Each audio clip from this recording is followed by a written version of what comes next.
Live. All right, welcome back, everyone. After that break, roughly 11, picking up a little bit more work on S59, our open meeting law conversations. And we have Peter Gill with us. He's the ED for the Land Use Review Board. Peter, how are you?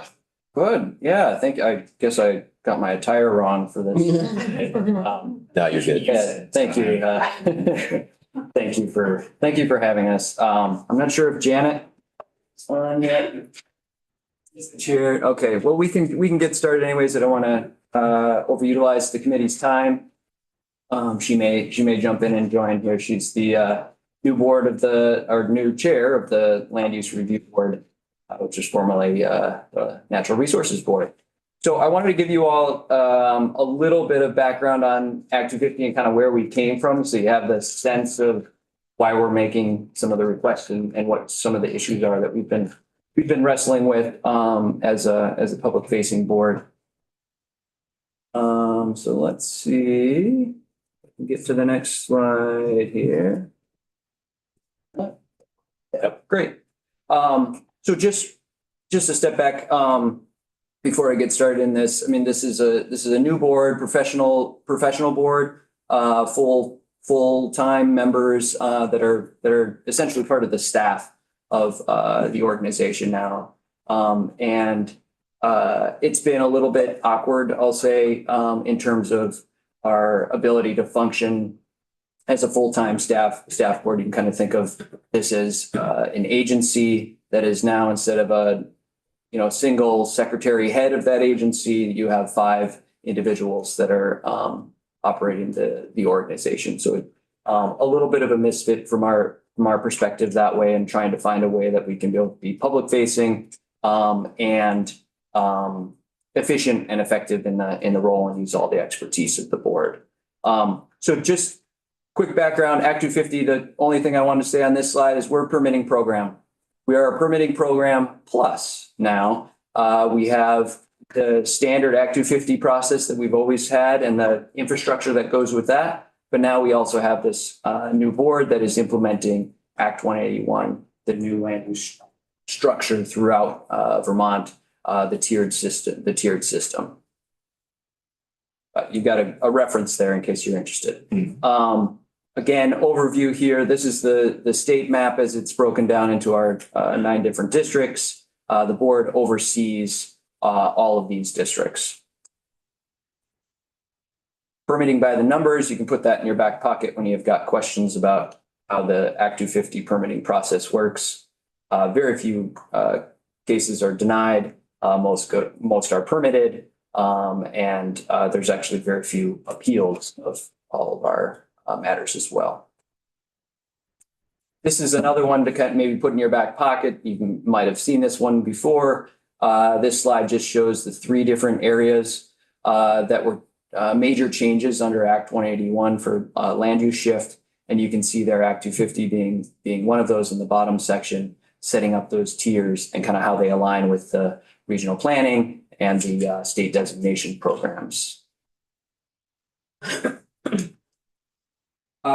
Next here, what I wanted to highlight is highlighted here, and it is kind of harkening back to my first comments here. We have a permitting program, plus we also have all these governance changes that occurred under Act 181. The board is now responsible for the review and approval of regional plans. They're approving the future land use maps from the regional planning commissions. They are doing Tier 1A and Tier 1Bs.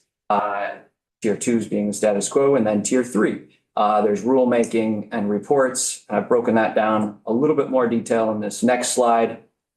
You can see the various activities that the board is undertaking, will be undertaking.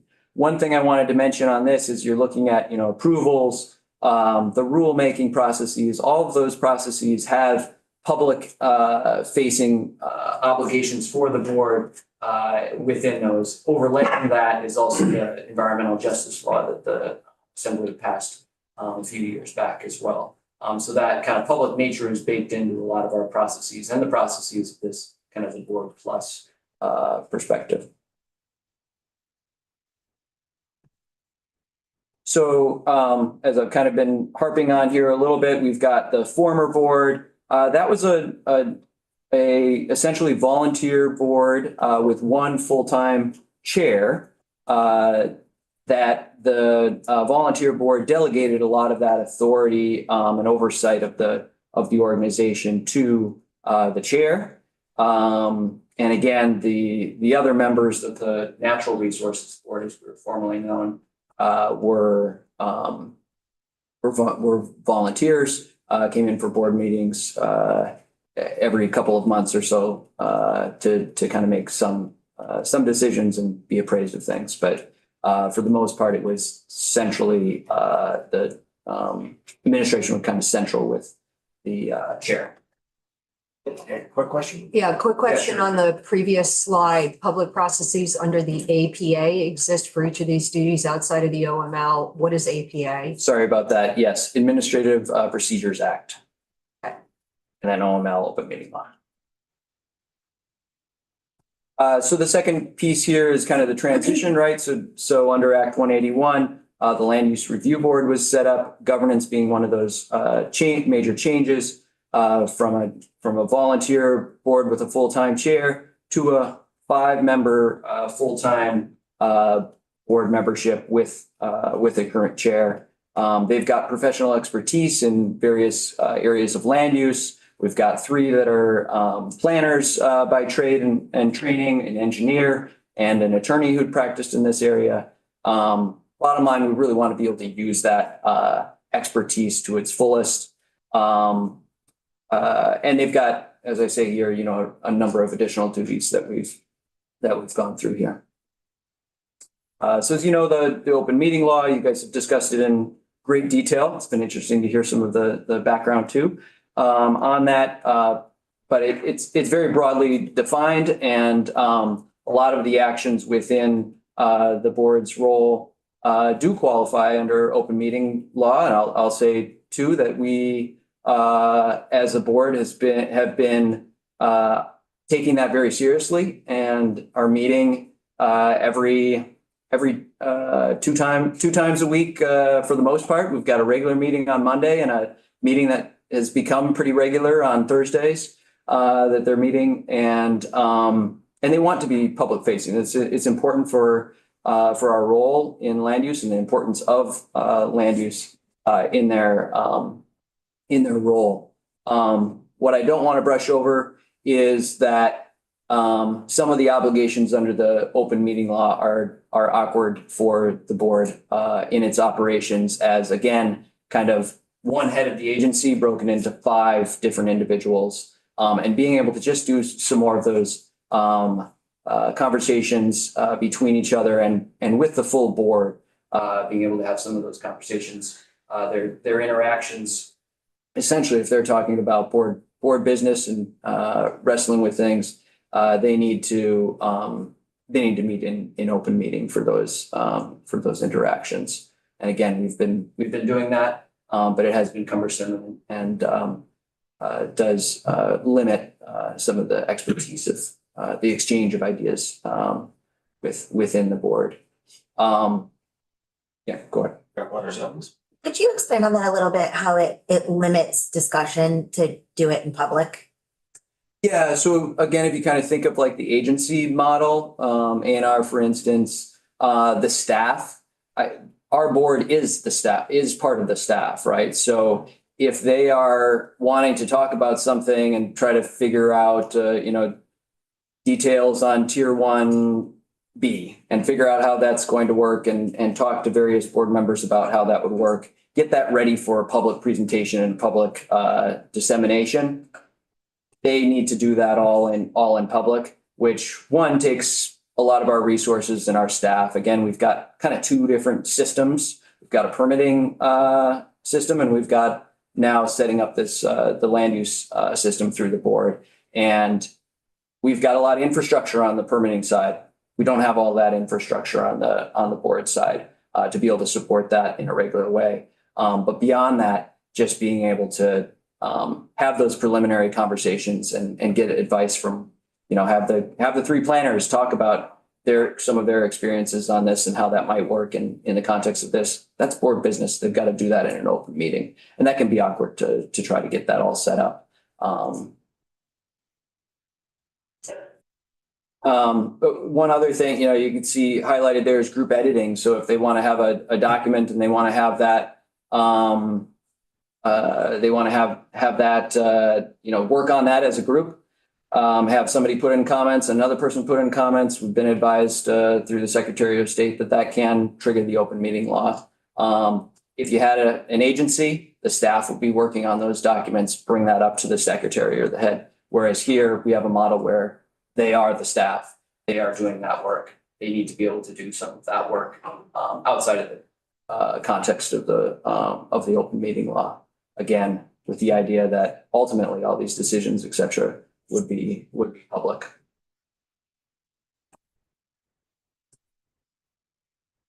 I touched on this already a little bit, but a lot of the public process is baked into current operations of the board.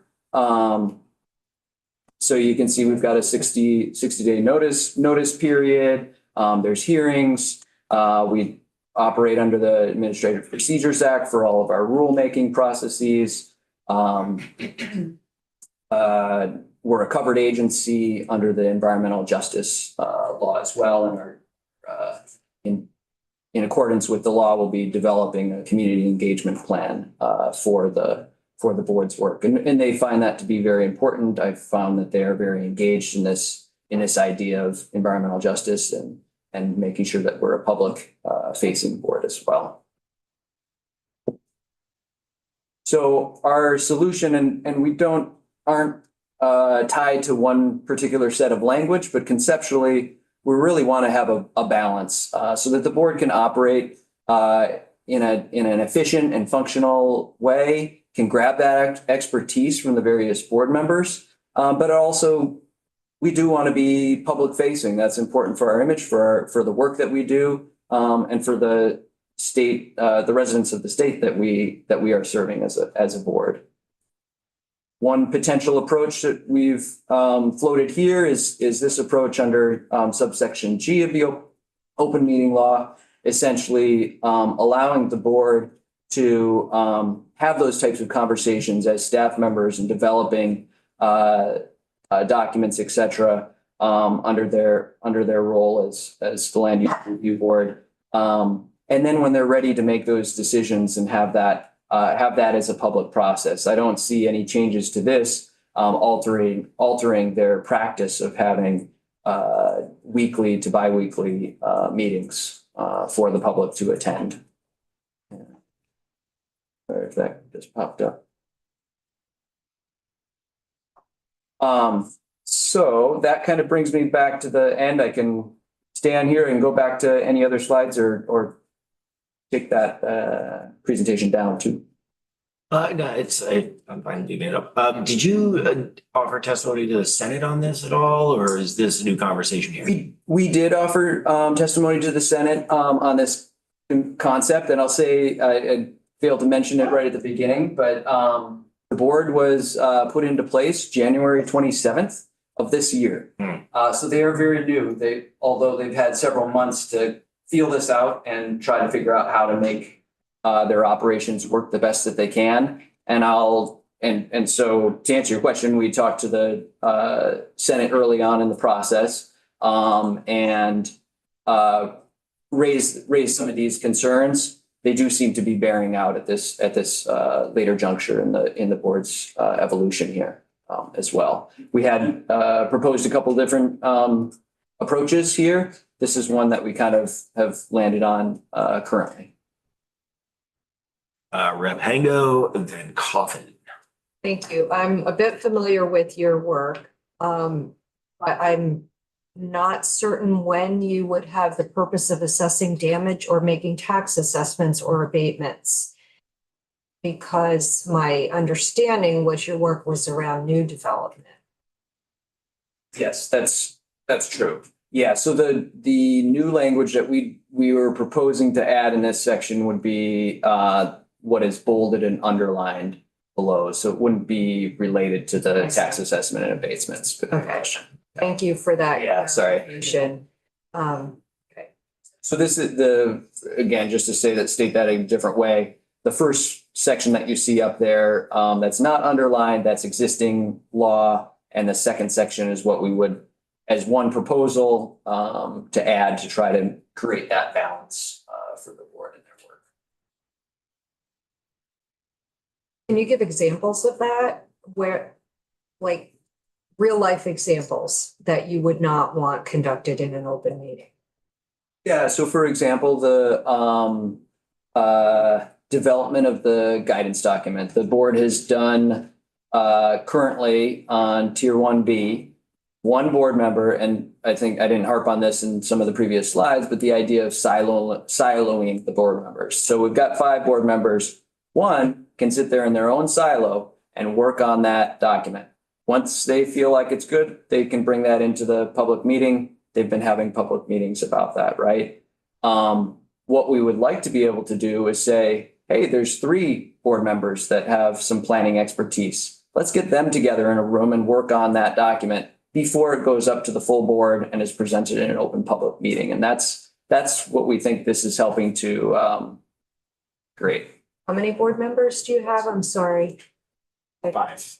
5. Okay, Yep. so, that's not covered already under the APA? If,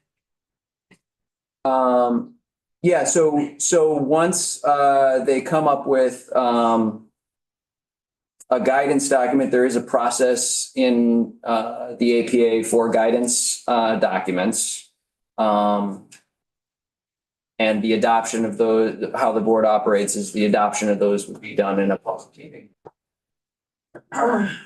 but leading up to it, they could do it currently outside of a public meeting. It would be within, our interpretation has been, and our understanding is that the development of those documents or discussion of those of 3 members or more of the board, a quorum of the board would constitute an open meeting, which would have to take place in an open meeting. Okay, then So they would be YouTube editing in real time, would be the idea there. So just like any collaborative effort of 3 members of the 5-member. okay, I guess I was confused by, your statement on a previous slide that said public processes under the APA exist for each of these duties outside of the open meeting law. And it seems like it's pretty comprehensive, what's delineated there. So, Yeah, there's quite a few ways that the public processes are integrated into our current processes. Before I go to Rep. Coffin, I wanted to let Rep. Waters Evans. Oh, I had a question for Tucker. Is this interpretation of the people working on the document on a Google Doc, more than 3 people, is that accurate, that it would be subject to open law? Yes, for the record, Tucker Anderson, Legislative Counsel. During my initial walkthrough of the Yeah. open meeting law, I think I pointed out that serial communications of any form, including working on the same document, trigger open meeting law requirements. Otherwise, a public body would be capable of completely avoiding the open meeting law just by conducting all of their deliberations and decisions through email chain. So it's common, not only in Vermont, but in almost every other jurisdiction, that those sort of serial communications are meetings that are covered by right to know laws like the open. Thanks. Rep. Coffin. Yeah, and I may be way off base on this because I'm still learning the open meeting law more. You and me both, buddy. If, and I don't know if this is a question for you or for Tucker, that if you're having a meeting to try to, okay, this is what we're going to lay out, this is what we're trying to draft, we're trying to get some input here for drafting before we introduce this to the public. Would that fall into announcing it was an executive session? That they're in an executive session, they're trying to brainstorm to get something together to bring, I don't know. There's only certain exemptions for the executive session. We try to keep those pretty clean, but it does raise another point for the board obtaining legal advice. We also have to warn if it's going for the full board to obtain the legal advice, they would warn a public meeting, have an executive session within that public meeting in order to obtain that legal advice. Right.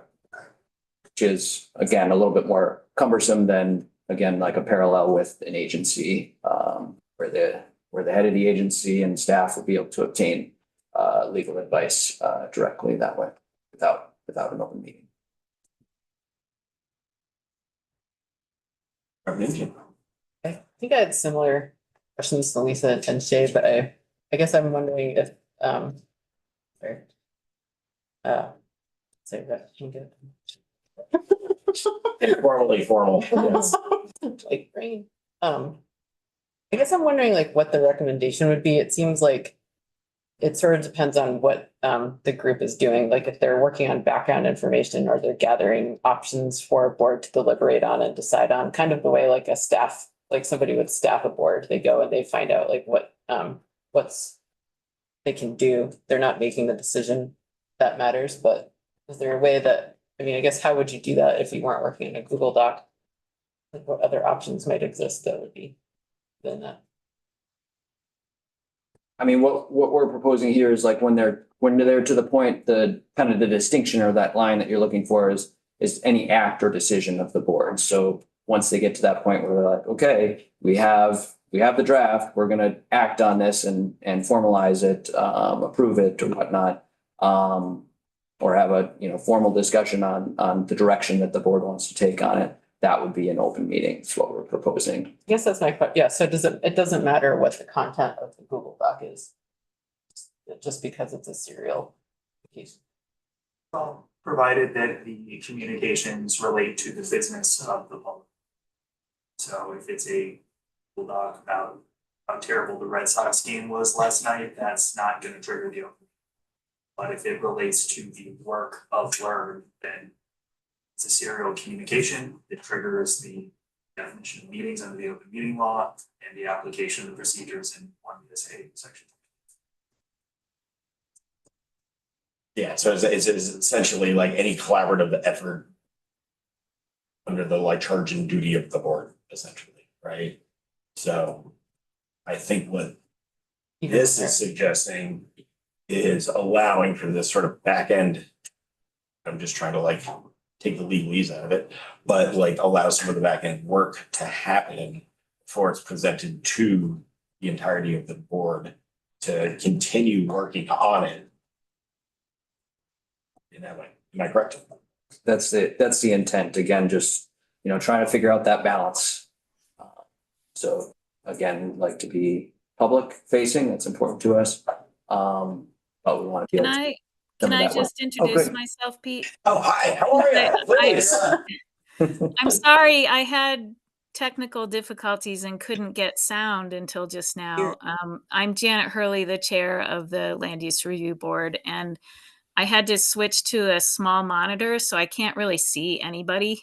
That's all right. You're kind of like stuck in the corner, like old school picture. There we Okay. go. All right. So I'm sorry for being late, but and I kind of know what Pete has been showing you. I went over the presentation with him yesterday, but essentially this is a 5-member full-time professional board, which is unlike most other entities that are covered by the open meeting law, that its full-time function is the business of the board. And the legislative intent, we believe, was to have people with extensive background and experience that complemented one another and to work collaboratively in a full-time capacity.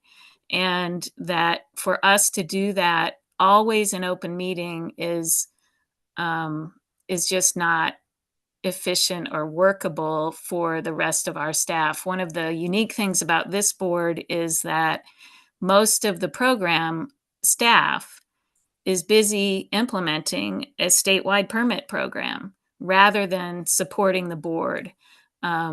So we don't have the staff capacity to always function, you know, in a full-time capacity in open meeting. So I'll let Pete continue. I just wanted to introduce myself, and I'm sorry I can't see you and that I can't be there today, but go ahead, Pete. No, thank you very much. And if you have the time, feel free to stay with us in case we have any direct questions for you. Sure, thanks. Happy to answer any other questions the committee might have. Again, this is one potential solution that we see kind of moving forward to create that balance.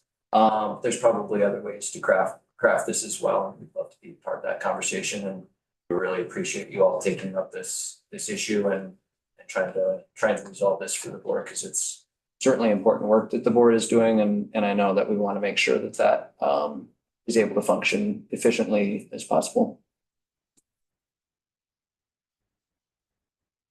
Any other questions from us? A question for you, Tucker, and I'm just trying to go into the Wayback Machine for the conversations 3 years ago. Was there within a similar conversation of this around the Truth and Reconciliation? That is a fantastic question, and if given the opportunity, one of the things that I intended to run through in relation to this request is the definition of what deliberations are under the open meeting law. Some exceptions that are already built in for deliberations of specific public bodies, but also public bodies that have quasi-judicial decision-making capacity generally. And directly to your question, this did come up in the context of the Truth and Reconciliation Commission. And in that case, a specific set of statutes was established for the TRC that exempted their deliberative processes and the taking of evidence from specific types of witnesses from the open meeting law. There was also special procedures set up for the ability to hold closed meetings when threats were received by the TRC as part of the conduct of their proceedings.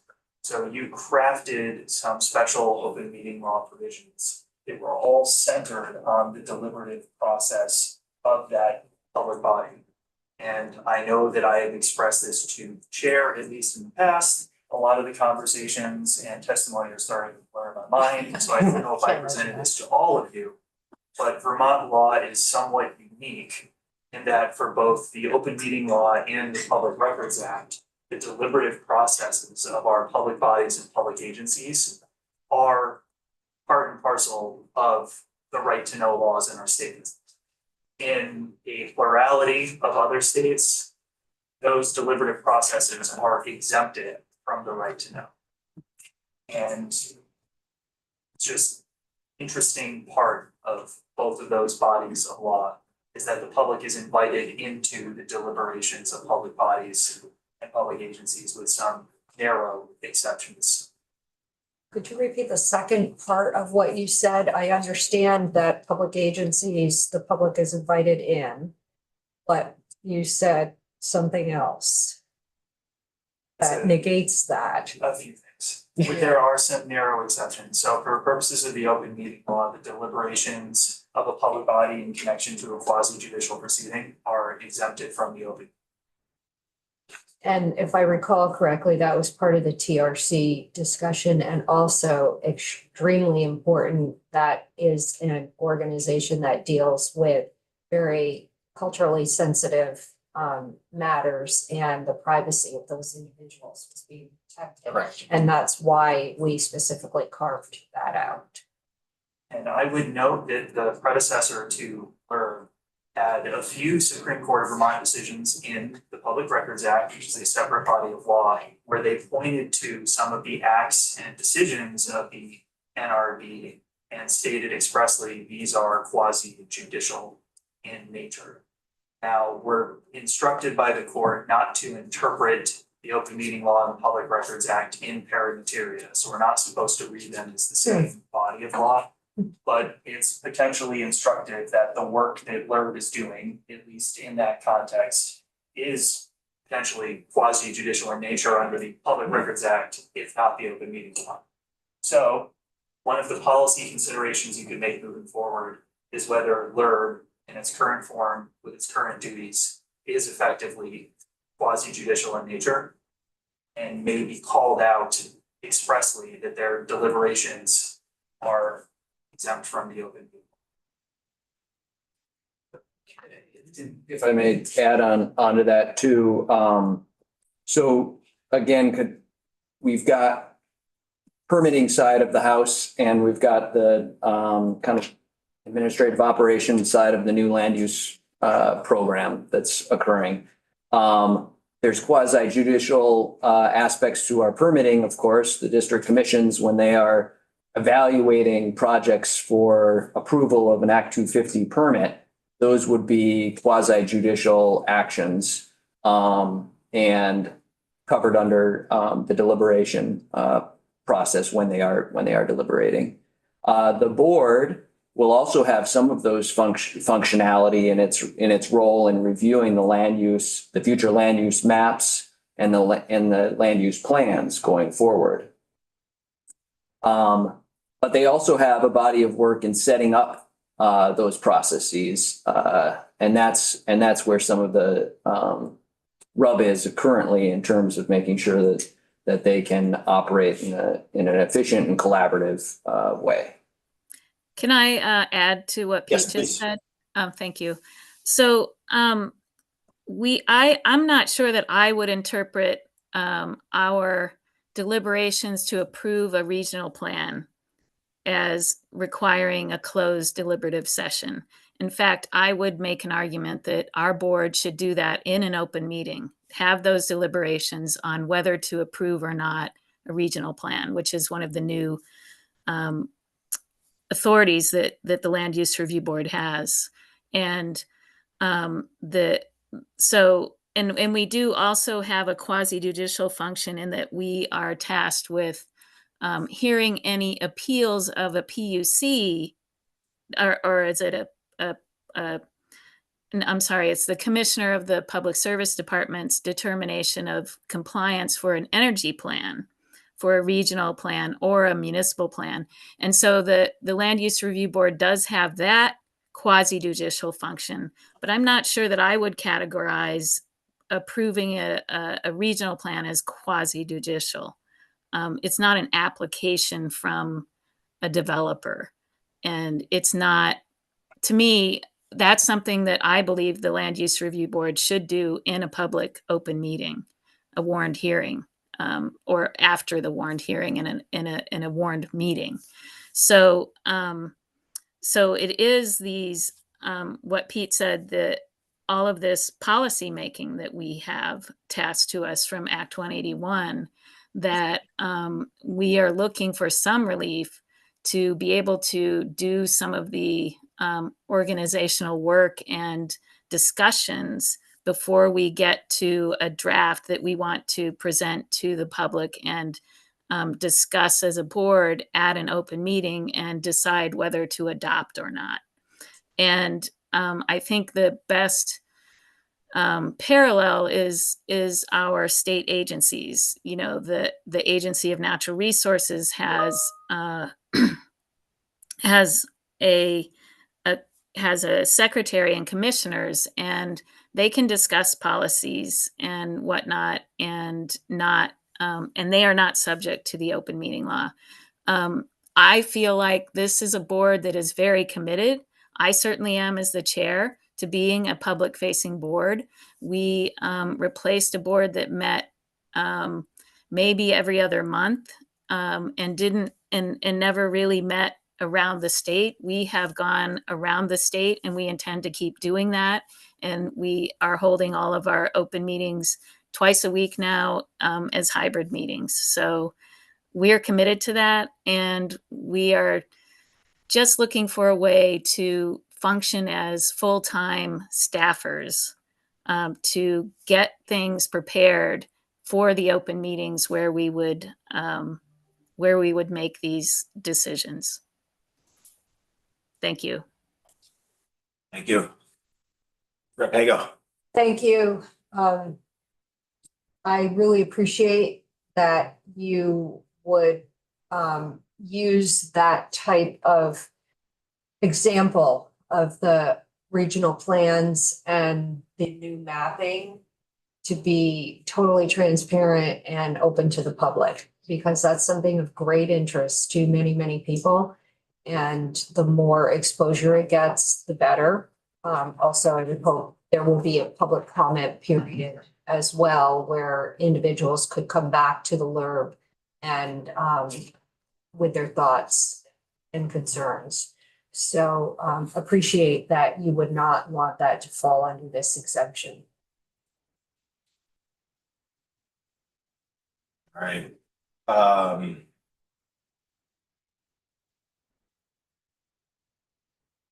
Yeah. Yeah, I mean, we're at this point right now where I appreciate the feedback. I totally understand where you're coming from. And we're hearing very similar things, but in different ways from other people. So we're trying to figure out how to like triangulate these scenarios now that people are living it and offering this feedback. So I appreciate that. I appreciate the suggestions. Anything from the table, either questions for our guests or just general commentary before we go into the lunch hour and then 4? Okay. Well, thank you very much for your time. Thank you. And for having us. Yeah, we'll chat Sorry more. to be late. No problem at all. It was like a nice segue into, yeah, I love it. the tandem work.